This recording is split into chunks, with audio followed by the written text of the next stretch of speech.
Okay, we are live. All right. Well, hello everybody. So we're here today for a talk about the advances that have been happening in US-Cuba relations recently. This is brought to you by the People's World. You can find us online at peoplesworld.org, or you can like us on Facebook. So we're going to hear from two panelists today, Gail Walker and Joan Hill. Gail Walker is the executive director of IPCO Pastors for Peace, an award-winning journalist, activist, and plays a leading role in providing humanitarian solidarity with peoples in Cuba, Central America, and elsewhere. And IPCO Pastors for Peace is a faith-based organization headquartered in New York, which was founded by the Reverend Lucius Walker. For the past 20 years, Gail Walker has been involved in organizing friendship caravans which challenge the U.S. blockade of Cuba by delivering critical supplies to the Cuban people. IPCO's also been pioneered the application process for the U.S. scholarship candidates for the Latin American School of Medicine in Havana. And these full scholarships are generously provided by the Cuban government, and IPCO has been involved in recruiting U.S. students who, on graduating, agree to use those skills to provide medical services in underserved and low-income communities in the United States. We also have Joan Hill. Joan Hill is a labor attorney and a member of the National Lawyers Guild. She's a part of the Education and Membership Development Department of the United Steelworkers Union, AFL-CIO. She's the co-coordinator of the National Lawyers Guild labor delegation to Cuba. In this capacity, she's organized a number of trips for U.S. trade unionists to go to Cuba and hear firsthand the views of Cuban workers and union members. My name's Corey Marshall. I'm moderating today. I am a resident in family medicine in Chicago, and I'm also a graduate of the Latin American School of Medicine in Havana. All right, well, we can just get started. I just wanted to start with you, Joan. If you could just give us, briefly in a few lines, a summary of the developments that have happened in U.S.-Cuba relations in the past few months, just for someone who's never heard of it. Oh, yeah, thank you. It's great to be here and an honor to talk about one of my passions of Cuba and the workers' unions in Cuba. In December, President Obama announced a change in policy and diplomatic relations with the United States and Cuba. Historically, we have not had any formal diplomatic relations. There's no embassy in Cuba for the United States, and there's no embassy in the United States for Cuba. And therefore, we've not had any formalized diplomacy between the two countries for over 50 years. Since the triumph of the revolution. This announced change will provide for freedom to travel for U.S. residents and citizens to Cuba, which has been, for the last decades, been regulated by the Office of Foreign Assets and Control and the Department of the State Department and the Department of Treasury. This will allow, currently we're allowed under about 12 different licenses for travel to Cuba, and only for certain purposes based upon those licenses. Otherwise, you have to go through a lot of paperwork in order to obtain a special license for travel. These changes won't take place overnight. But we're quite hopeful that this will establish more freedom for the U.S. to travel to Cuba.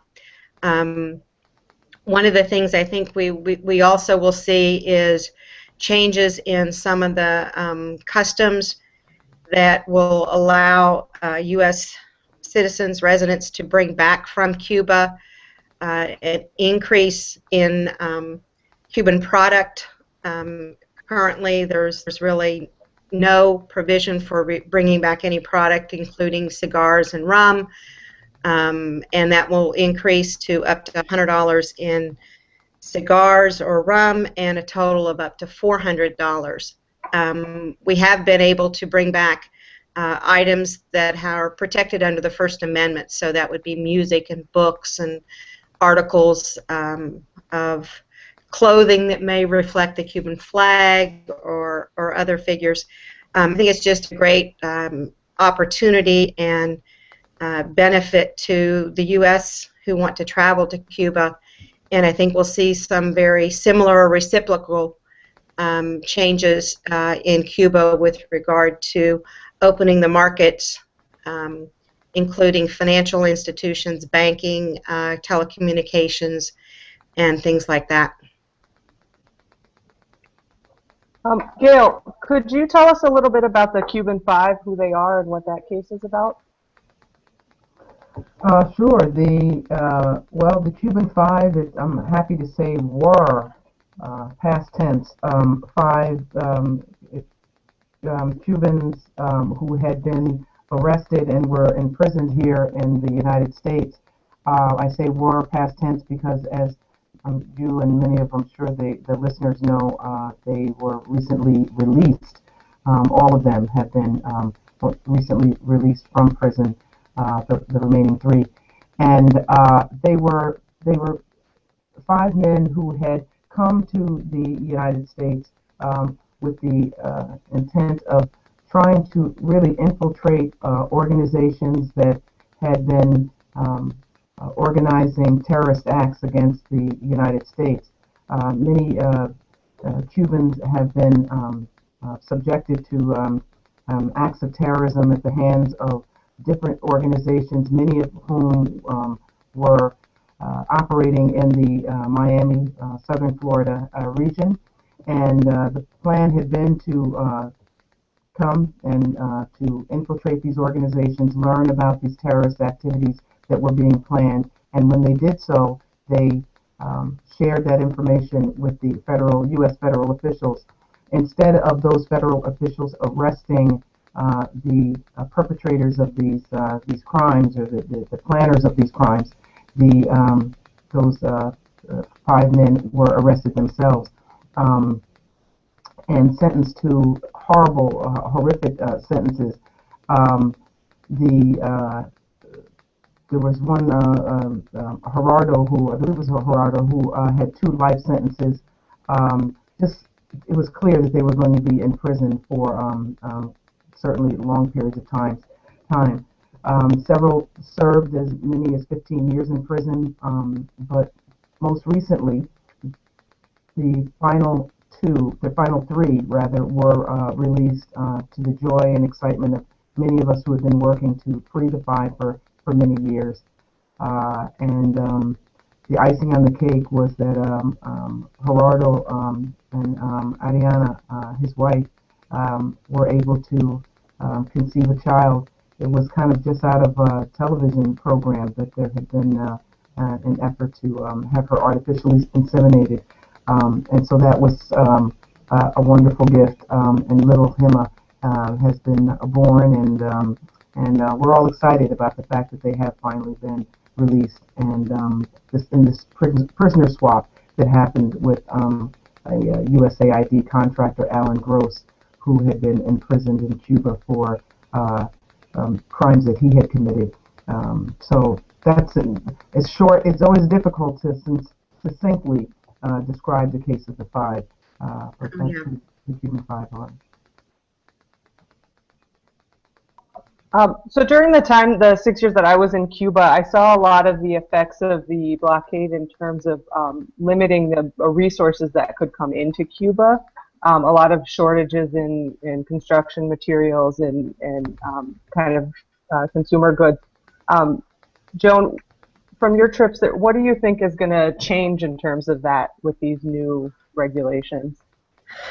I don't think anything's going to change with the regulations. It's going to take an act of Congress to repeal the Helms-Burton law, which has been in effect since 1996.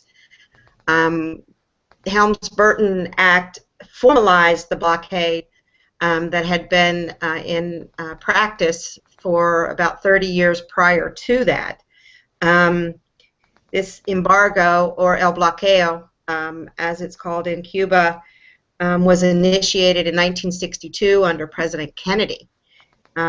So without an act of Congress to repeal that law, the blockade is not going to change. The regulations will address financial transactions, banking, as I said, telecommunications, and Helms-Burton only, well, let me say this, Helms-Burton does not cover the importation to Cuba of agricultural products and medical products.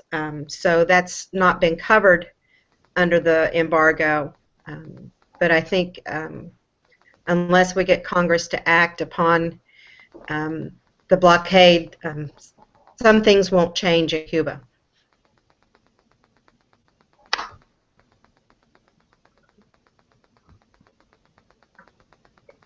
Gail, do you have any thoughts on that? Any changes that you might expect to see in Cuba based on the changes in regulations?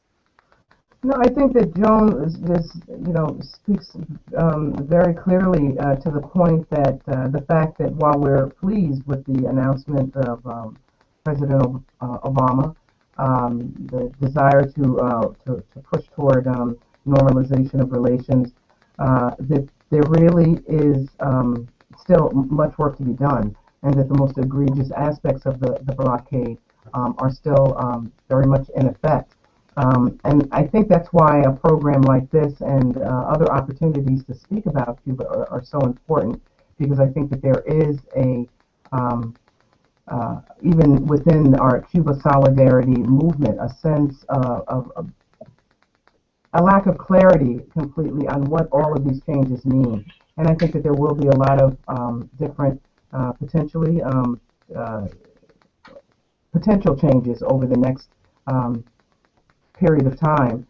We know that there was the discussions between high-ranking officials from the United States as well as from Cuba, the first of well, at least two, because they've had one and they're talking about the second set of talks.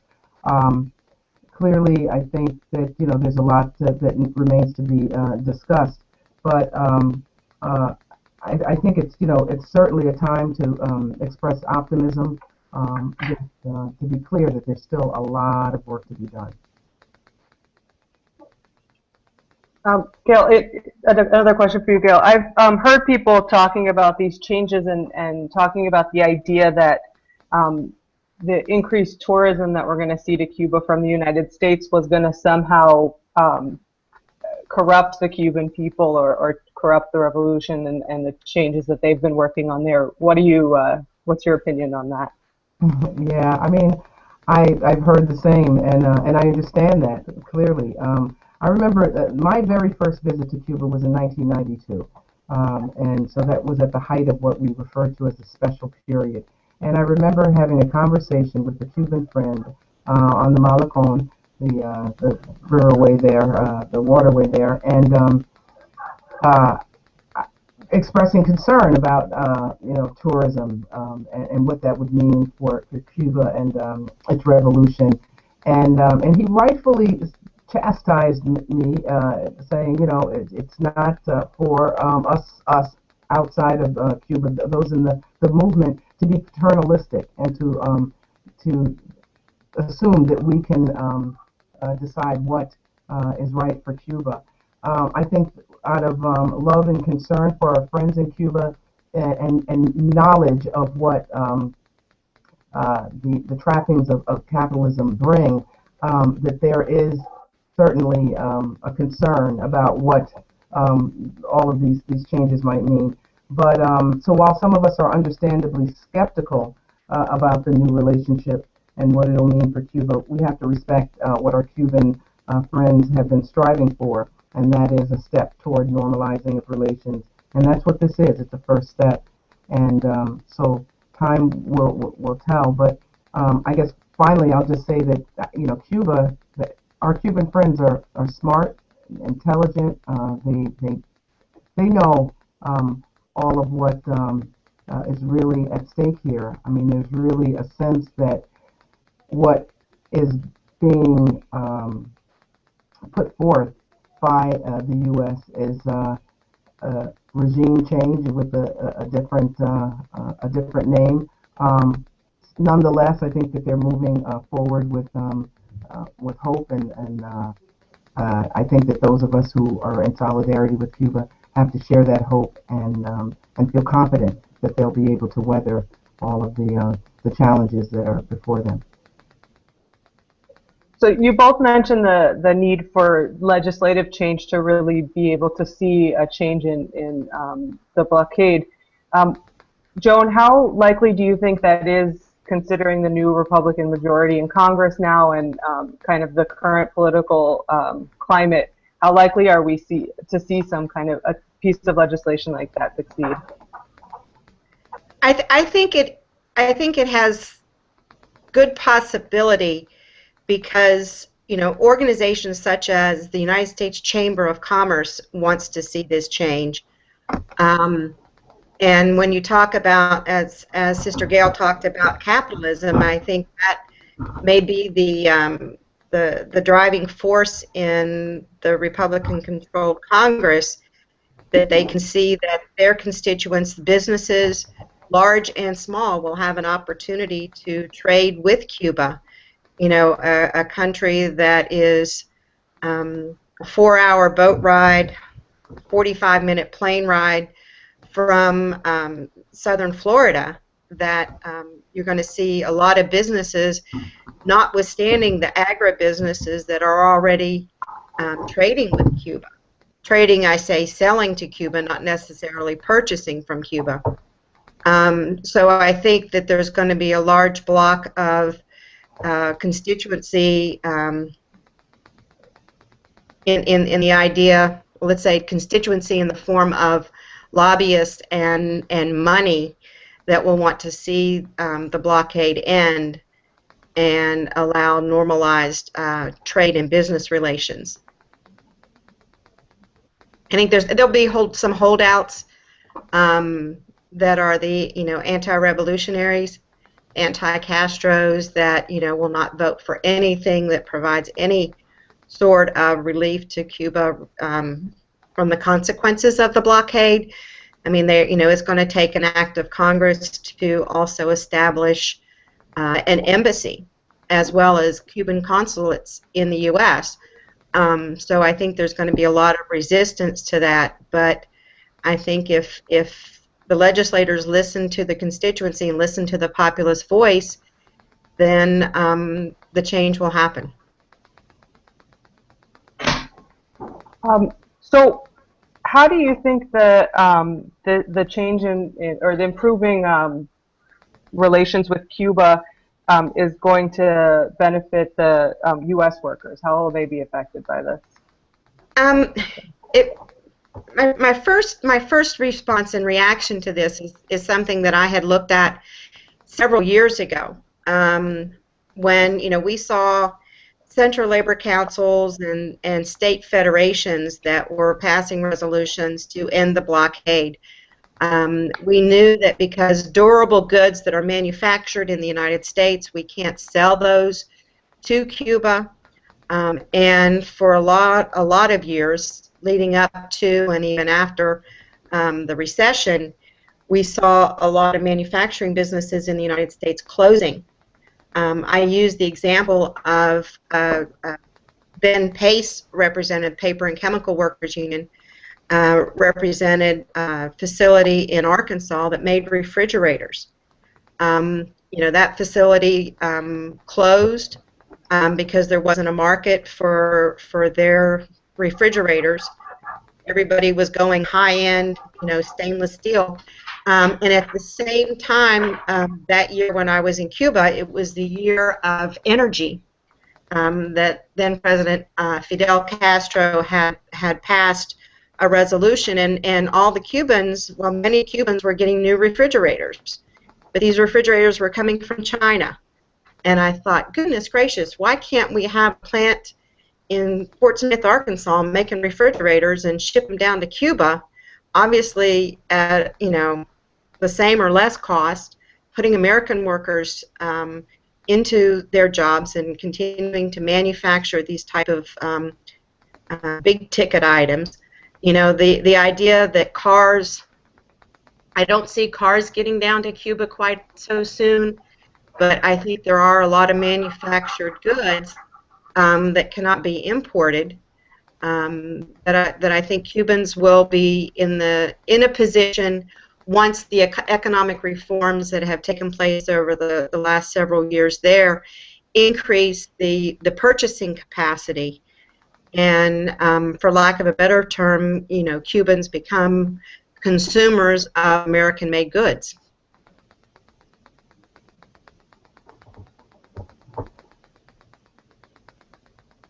And I might just kind of follow up one point that Gail was talking about with the blockade, and I think to add to that, I think it's a matter of, again, talking not only with groups and organizations that are in solidarity with the people of Cuba, but it is a matter of education.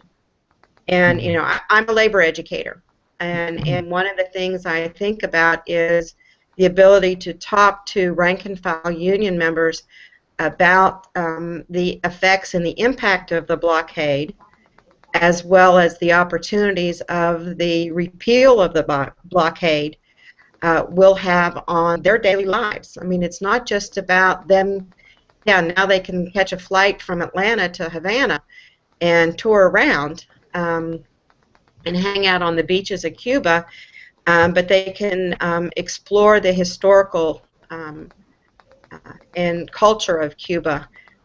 I think, you know, in some aspects, I'm not sure that Cuba is ready for an influx of hundreds of thousands of tourists from the United States. The infrastructure is crumbling in some places and revitalizing and redeveloping in others. So I always have, you know, a second thought in my mind, oh my goodness, you know, what's going to happen? You know, when hundreds of thousands of people from the U.S. come down there for tourist purposes. You know, I've seen so many more Americans there as part of the people-to-people exchanges, which is part of the licensed travel. So I have, you know, some concerns myself, but, you know, it is something that we fought for, that we struggled for, and as part of our labor delegations over the last 15 years have constantly brought to the forefront as part of the work that we do. So I'm just going to take a second to for the latecomers to tell people this is a discussion on advances in US-Cuba relations over the last few months. It's brought to you by People's World. You can check us out at peoplesworld.org, or you can like us on Facebook. So Joan, I'm sorry, excuse me. Gail, so Cuba's been in the news a lot lately because of all of these changes that have been happening. How do you, what do you think has been the kind of change or movement in terms of public opinion about Cuba? You know, that's such a great question, Corey. I think that it's really interesting when you think about the way that those of us who have been doing Cuba work for some time, you know, when you mentioned Cuba, you weren't necessarily sure what kind of a response you might get depending upon what circles you were traveling in.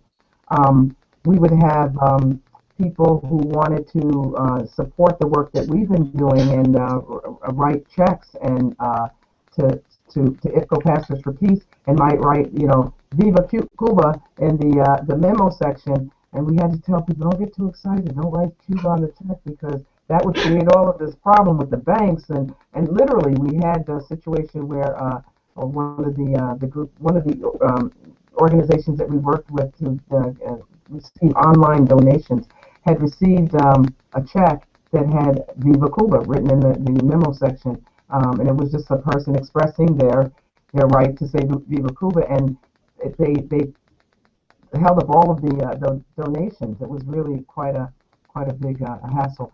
But the point is that now it's almost like there's been this sea change, this shift, where you know, you're hearing just about every night on the evening news, mainstream media, a report on Cuba.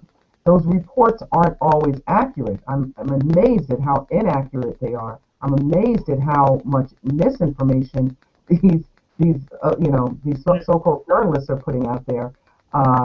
They was watching Brian Williams on Channel 4, Channel 4 here in New York, NBC, and some of the stuff he was saying was just downright incorrect. And so it's interesting to hear Cuba being lauded and celebrated and spoken about, but it's providing this wonderful opportunity for people to hear and learn things about Cuba that they weren't exposed to before, and I think that's great. I think that it started in some ways with Cuba's work in the fight against Ebola. We kept seeing this momentum building. We had the various editorials in the New York Times where there was really this push to have people look at Cuba differently, and that combined with the incredible efforts that were being made in West Africa to fight Ebola, and people were learning about Cuba's commitment to healthcare and the unique commitment that contribution that Cuba has made. Some people knew about it, many didn't, but it opened up that sort of arena for discussion. Anyway, all of that to say, the momentum then kind of culminating in some ways with the announcements by Presidents Obama and Castro, I think have created an incredibly different environment, and a very positive one. There's still, as Joan was just saying, the need for information, the information that those of us who have been there and know firsthand the realities of Cuba need to continue to push and provide that firsthand information. But what a great what a great problem to have. But it's exciting that our phones are ringing off the hook with people who are saying, what do we do? What do we do now to really push to put an end to the blockade once and for all? And it's great to have people calling us instead of us having to be the ones making the calls and making the push. So I'm really feeling very optimistic about this moment in history. To kind of follow up on that, Gail, what do you think is the kind of the biggest myth that exists about Cuba? If there was one thing you could kind of clarify in the public mind, what would be the most important issue, you think? God, Corey, it's so hard to pick one because there's so many. There's so many. I mean, there's no elections. That the church is not alive and well in Cuba. That people don't have are not able to freely express themselves.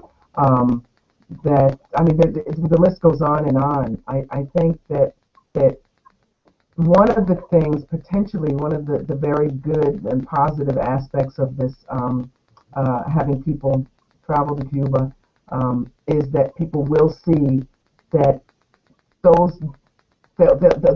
be able to challenge that misinformation in the same way that those of us who, when we first went, saw the reality. As you're speaking to, and we all know that, just walking down the street, Cubans are so friendly and so willing to share and talk and inform. People will be exposed to that in a way that they've not been exposed. And I think that that's also an exciting opportunity for people to really learn and see and understand Cuba in a new and different light. Joan, what's been the reaction in the labor movement with all of the changes that have been happening, and how is the labor movement changing or not changing on Cuba? I don't know the immediate response. I can't say that I've read any press release from President Trumka, from the AFL-CIO, or any other position statements to come out from any of the other affiliates of the AFL-CIO or Change to Win. My experience over the 14 years that I've been traveling to Cuba, I have seen welcoming within the labor movement, as I said, resolutions being passed to end the blockade, to call for the end of the blockade. The Labor Coalition of Latin America LACLA, which is made up of rank and file members of Latino descent. They passed a resolution last year similar. The AFL-CIO passed a resolution about 4 years ago, I believe when the convention was in Pittsburgh. So there's been slow kind of baby steps as well as big steps taken by the labor movement. I had the opportunity to travel 1 year with an international president of one of the unions and general counsel and chief of staff, and their goal was to learn more about the trade unions in Cuba and particularly construction workers, and to find out what they could do to assist those construction workers who were contracted by the state to Canadian contractors who were in Cuba under what's called a joint venture program, building in Cuba, and they wanted to address safety and health for those workers, and felt that they, could do it through Canada, and there are members in Canada at that time. But I think at this point we see a lot of opportunity.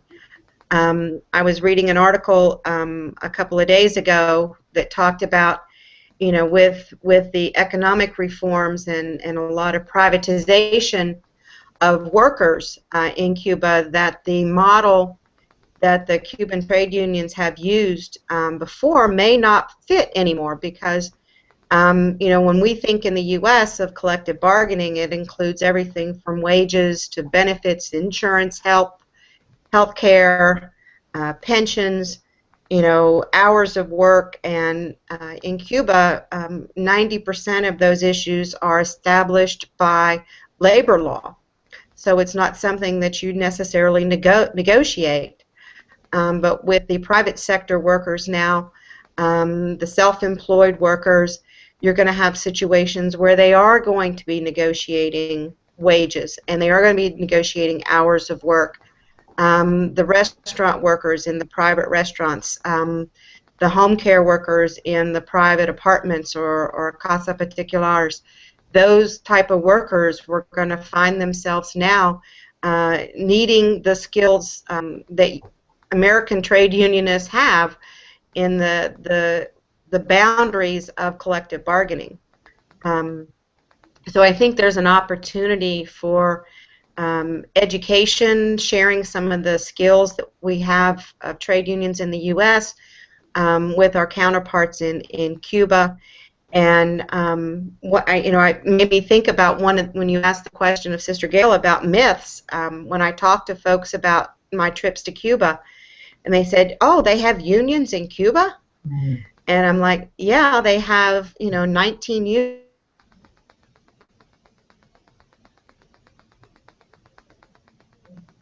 Union membership, but for the most part, every worker is a member of a union, and you have management and workers, the worker bees, being in the same union. So there's not this adversarial approach of us against them. And we're also seeing, I think, an opportunity with the worker cooperatives, which are kind of a new opportunity here in the U.S. that we've seen in some of the areas like in taxi workers and other things. Worker cooperatives, agricultural cooperatives have been the norm in Cuba for a lot of years, and I think that's going to give an opportunity too to help look at some of the building and developing the trade union skills that have not necessarily been or haven't been needed in Cuba. So I just want to let people know that if they have questions that they'd like to submit, you can submit them in the Q&A section, and we can ask them. And I have a question actually from the audience for whoever would like to answer. How do you think that the changes in US-Cuba relations are going to affect the way the U.S. interacts with other left or socialist countries in Latin America? Well, I'll just go ahead, and I'm sure Joan has some comments on this, but I'll just say that I think it's it's interesting that coming up this spring in April, We've got the summit, the Summit of the Americas. There are a lot of people who've said that that Obama's decision to go ahead and try to open up these relations between Cuba and the U.S. at this time is because there is the likelihood that they would both, the leaders of both countries would be at this summit. Clearly, the leaders in that hemisphere have been have made it clear that they wanted Cuba there at the table, and I think that it was time that the U.S. needed to kind of make this shift, and I think that the it remains to be seen. I mean, because clearly at the same time that these uh, overtures were being made toward Cuba, there was the continued rancor and riling, saber rattling that was going on with Venezuela. But I think that the organization within the region, Celiac for one, is very strong, and I think that bodes well for the unity of the countries in that region, and particularly the other progressive countries in that area of the world. So it remains to be seen, but at the same time, we're dealing with the United States, uh, and obviously many challenges that come with dealing with the U.S. government.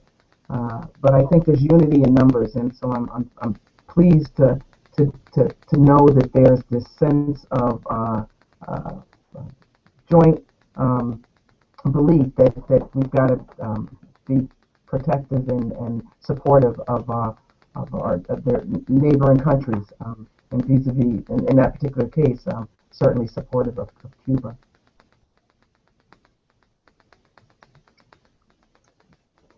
So to take a slightly different turn, Gail, I just wanted to, I guess I'm biased because I'm an alumni, but I just wanted to give you a chance to tell us a little bit about the Latin American School of Medicine and what's happening with that in Cuba. Well, thanks for that opportunity. I think you ought to be biased. You ought to be proud, and we're proud of you and proud of all of the wonderful people who've been able to take advantage of the opportunity to receive a full scholarship from Cuba to study medicine. There have been more than 100 students from the U.S. that have been in the program. There are currently graduated. There are currently 107 that are in the program. Um, it's this. It just makes me smile to think about the opportunity that's been extended to really bright and capable people here in the U.S. who are interested in studying medicine, but not just studying medicine, but really getting an appreciation for Cuba's approach to healthcare, really, which is patient-centered and in many ways the antithesis of what we here in the United States think of, I think, when we talk about healthcare and the way that it ought to be practiced. So it's exciting to know that we're in the process of receiving applications now for the next round. There was a group of 10 that just went down last August. There were I think 20, one of the larger graduating classes that happened just last July. The next several years will have large U.S. And I'm sorry, I'm referring to the U.S. candidates because, as folks know, I'm sure, this is an opportunity that's been extended to various countries across the globe. And we at IFCO pastors have been really proud to be able to be the entity in the U.S. that has helped to recruit and facilitate the application process for U.S. candidates. So we're currently in the process. We want to again just throw in a little. I hate to use the word commercial, but I'll say commercial and say that folks that are interested in knowing more about the med school program and how to apply can go to our website, and that address is www.ifconews.org. So one of the problems that Cuba has faced traditionally particularly with the U.S. is a kind of luring away of a lot of the educated people in Cuba, people getting basically their free education in Cuba and then leaving to go work in other places, especially I think among the medical community there. And as I understand, there's a piece of legislation that was presented recently regarding that same issue. What can you tell me about that legislation and what's been going on with that? And if there's any chances for it passing? Yeah, I mean, I think, you know, that whole concept of brain drain is certainly not unique to the U.S. and Cuba. It happens with various countries, but there is certainly that concern that there is this sort of, you know, taking the brightest and providing, you know, sort of opportunities for the young and the brightest to go to the U.S. and stay. They're enticed to do that. And that is one of the issues that's on the table for the discussions between the U.S. and Cuban diplomats. I know it was certainly something that's been raised, and hopefully there'll be an opportunity for it to be addressed. In terms of where things stand with the legislation, I don't know. I think it's an important issue to be raised and to be discussed, and I think it's a challenge that the Cubans will continue to face, along with many others. We know about what is referred to as the wet foot, dry foot policy, or the Cuban Adjustment Act, where there's this you know, effort to allow Cubans, as long as they can get there, to the U.S. To provide them with opportunities that no other country in the world can has access to, in terms of becoming initially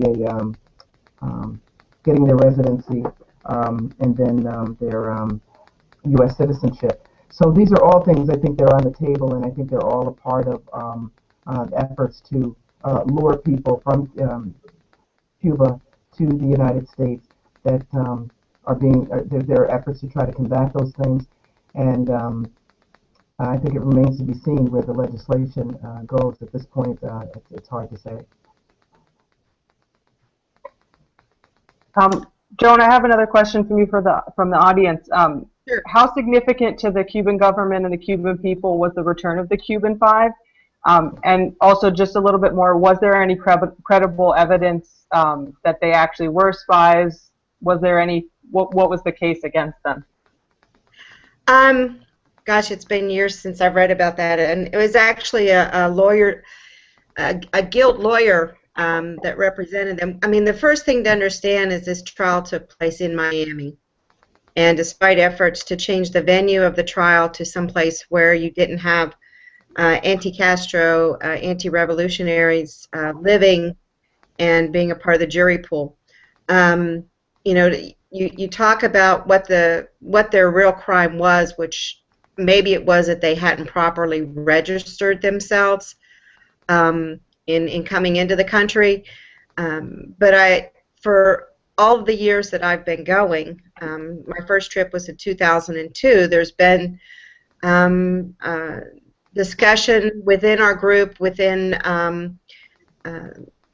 speakers from Cuba, and meetings with Ricardo Alarcón, who was the head of the National Assembly, talking with us about what we need to do to bring the issue of the Cuban Five, the Miami Five, to light in the U.S. And despite, you know, appeals through the 11th Circuit Court of Appeals and denial by the Supreme Court, the struggle continued. I think the return of the Cuban Five, if there is any such thing as a ticker tape parade in Havana, and a celebration in the Revolutionary Plaza, it took place. And I think just some of the video that I saw of the three meeting with President Castro, and then meeting with family, and then going back to their neighborhoods, I mean, it was just, you know, a hero's welcome, and the Cuban people saw them as heroes to the cause of fighting terrorism in the world. and were disgusted with not having any resolution to their convictions, and serving, two of them having finished their 15-year sentences. So I think it was a great celebration for the people of Cuba, for the return of the remaining heroes, as well as seeing the opportunity that this marked the change, this being one of the conditions of restoring diplomatic relations was this prisoner exchange that Gail mentioned. I think that it was hard for us to not hear the stories and understand the passion of the Cuban people regarding their heroes, but it was also even more difficult here in the United States to explain to somebody what they were charged with, what they actually, what they might have actually done, and the trial and the appeals and all of the different legal proceedings that took place. But you had courts that convicted, and that was, we had to live with that and deal with that, but again, fight for their release and return. So this next question is actually for both panelists. The freedom of the Cuban Five has been kind of the most central issue in Cuba solidarity of late. So now that we've won that victory, what do you see as the next kind of issue that we're going to be talking about in terms of Cuba solidarity? What's the next big thing that we need to fight for? I think clearly the end of the blockade. Clearly, that's I think the next place. I think that there's a lot of momentum, as we've both been saying, that's been created. Certainly, the freedom of the five, the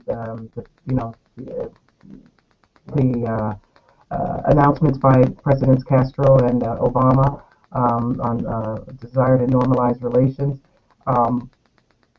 There's a big momentum that's been built up, and I think that the next push is really on ending the blockade. That's in my opinion.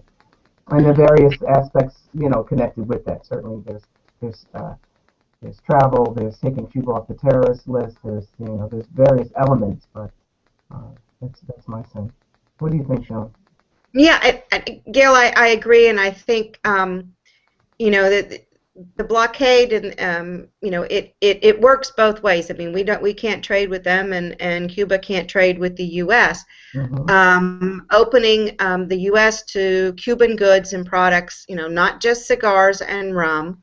The best coffee I ever drink is in Cuba. And fruits and organic vegetables, and the opportunity to learn about agricultural cooperatives so that we're not dealing with agribusiness in the U.S. and genetically modified. I mean, I think we can learn a lot about science from Cuba, with programs on vaccinations, cancer treatments. I think there's a lot that we can learn from this country. Gail mentioned the brain drain, but there's also this kind of internal brain drain that happens because of the economy in Cuba, which has been established and controlled a lot by the U.S. and the blockade. That you have individuals who are trained and educated as teachers, as scientists, doctors even, who find that they can earn more money driving a taxi cab or playing in a band or something like that, and having access to tourist dollars or convertible pesos.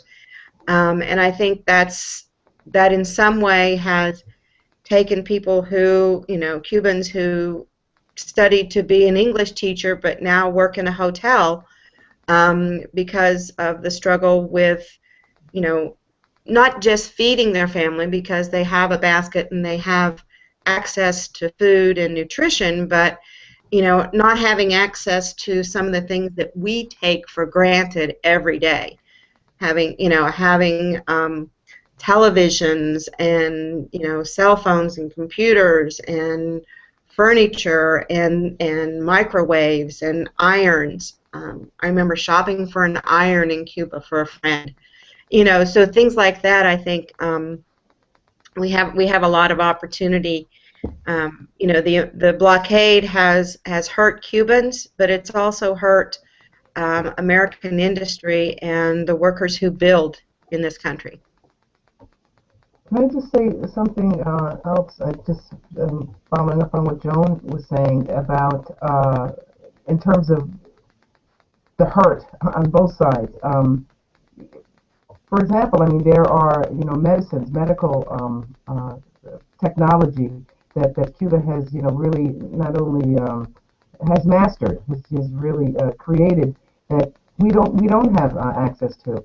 One is a product called Herbify, that really addresses the whole issue of diabetic ulcers. I mean, we know that there are so many people here in the United States, and I know particularly within the Black community where diabetes is just it's very prevalent, and to know that there is a product that could help to prevent the amputating of limbs that Cuba has manufactured.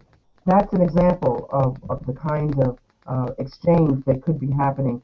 Well, as Joan was saying, it's not just about the rum and the cigars. There's a lot of things that we're losing out on as a result of this policy that exists.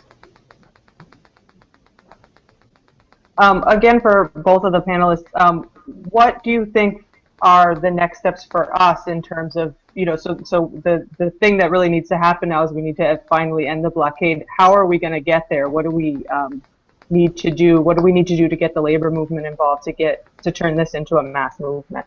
And how can people individually get involved?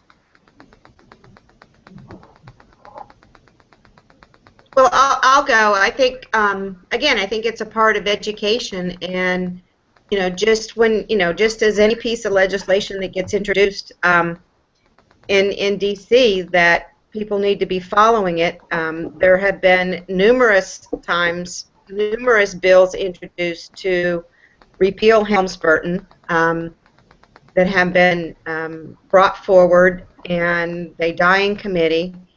So it's really is a matter of having a conversation with your legislator, your congressman, your senator, and talking about why this is important to not just America, American workers, American doctors, American people that are sick or need something that's available in Cuba, but also bringing our products to Cubans.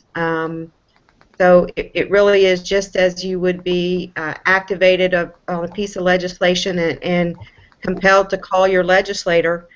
I think that's going to be part of the process, and there are also a number of organizations that are going to be working with their constituency and membership that will be talking to them about pieces of legislation that do get introduced. The Latin American Working Group has a lot of efforts on this front. There's business-oriented organizations, the Fund for Reconciliation. I mean, it's just too many to mention, but there's a lot of watchdogs out there that have been following Cuba policy for decades and are ready to hit the streets. And I think that's something that we use our voice, we use the power of the pen in communicating with our legislators about this. And for labor unions, learning about it, talking about it, and then using the power of the labor movement. And as far as I'm concerned, I think getting in the street is always a good tactic as well. And marching on Washington and occupying a legislator's office might be a good option. The guild lawyers, we've had a lot of labor lawyers down there. There's been hundreds of labor lawyers and trade unionists who have gone with our delegations, and I think our our compañeros in Cuba as well as Latin America and Canada will join us in the final phase of this struggle. Yeah. I think you're absolutely right, Joan. I really think that the educational component, the educational aspect is key. I think that the legislative aspect is also very, very important for the reasons you just mentioned. I mean, that the Helms-Burton, Torricelli, the most, really, uh, um, egregious aspects of the blockade need to be reversed, repealed by Congress. And the only way for us to really make that happen is to continue to put pressure on legislators and to let them know that it is not the vocal minority in southern Florida that has cornered the market on the nation's consciousness about this embargo, this blockade. That the vast majority of people are opposed to it, and I think it's about making clear that that's what the people want, and that's what we've got to fight for. And all of the other things I agree with. Marching on Washington is always always fun. So we just have a couple minutes left here. I just wanted to thank both of our panelists for coming out to speak tonight. And I just wanted to give them both a chance if they had any last comments or points that they wanted to hit that we didn't already discuss today. Joan, if you want to. Sure. And thank you, Corey, for hosting this, and People's World for putting this together. The struggle of the Cuban people and the struggle of those in solidarity in the United States with them to see the return of the Cuban Five, to restore diplomatic relations, and the opportunity of opening Cuba to the United States, I think has been something that's been on the forefront of the National Lawyers Guild and the Pastors for Peace and many other organizations for the last 50 years. I think the President saw this opportunity, and to everyone's surprise, the 18 months of negotiations with the Pope having a say or a role to play brought this to an end. I think our work is not done. I challenge everybody to take the opportunity and go to Cuba on a fully licensed travel, people to people, join the Pastors for Peace. I don't know how long now, Gail, you all are going to need to collect those school buses full of materials and drive them across the border in Mexico. But I've been at every bus stop in Nashville. Our delegation has put out reports on we've done in interviews and worksite visits and learning about the realities of the workers in Cuba and the role that the Confederation of Trade Union, the CTC, plays in the workers' lives. The National Lawyers Guild website, www.nlg.org, and it's under the Labor and Employment Committee. I think this is just a great opportunity for people to learn, to read, and to react and respond to the blockade and ending that, and to bring our Cuban friends to the United States, and for those in friendship with the Cuban people to go down and see what you've always heard about and see a lot more.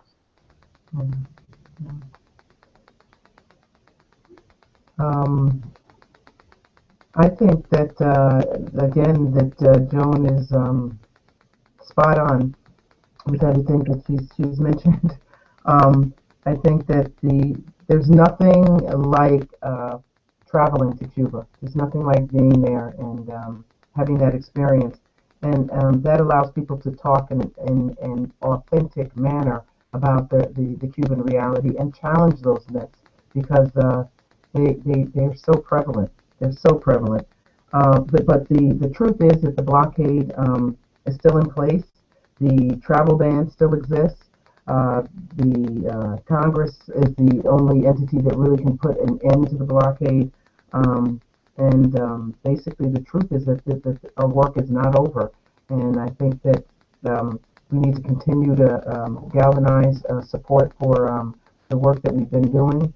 I believe that if we've gotten this far, it's only because of our collective effort, and that if we really continue, so whether that's through the guild or through pastors or through the Venceremos Brigade or through whatever license trip or the travel challenges, I think that there are a variety of different ways that people can go, and that's what we need to have happen. And we need to make sure that we're informing our elected officials that the vast majority of people want to see an end to this policy, and that's what's going to allow us to ultimately celebrate the final victory of saying, there are normal relations between Cuba and the U.S., and I believe it's possible. So thank you again to both of our panelists. Gail Walker is the Executive Director of IFCO Pastors for Peace and an award-winning journalist and activist, and has played a leading role in providing humanitarian solidarity with the peoples of Cuba. Joan Hill is a labor attorney and a member of the National Lawyers Guild. She's a part of the Education and Membership Development Department of the United Steelworkers Union. Thank you both so much for coming out and speaking tonight. Thank you everybody who's listening in. This was brought to you by the People's World. You can check us out at peoplesworld.org, or you can like us on Facebook. Thanks, everybody.